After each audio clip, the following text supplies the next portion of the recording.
And g'day, today we're looking at this.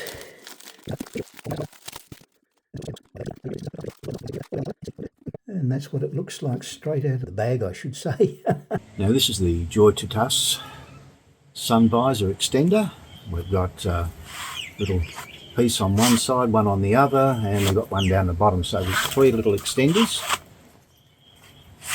You've got elastic adjusters on the side, so that'll fit over the sun visor itself. You've got little pen holders, two of them on this side, flip it over. You've also got two pen holders on this side, and you've also got credit card holders. So it's an interesting little device. I'll be putting it on the passenger side in the car, so let's go do it.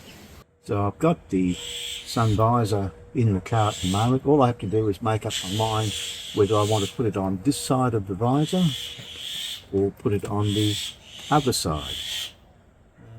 I will try putting it on both. We'll put this one first.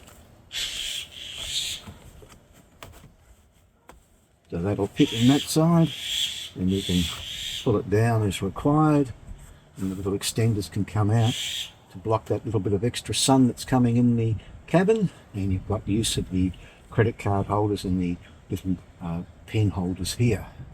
So if we put it around the other way, simply do it there, and we'll put the little clips or elastic on the other side, so you can actually put it on both sides. So this way, again, a similar sort of thing, so you put it whichever way you want it, and that effectively blocks out the sun for your passenger, so they're quite happy now.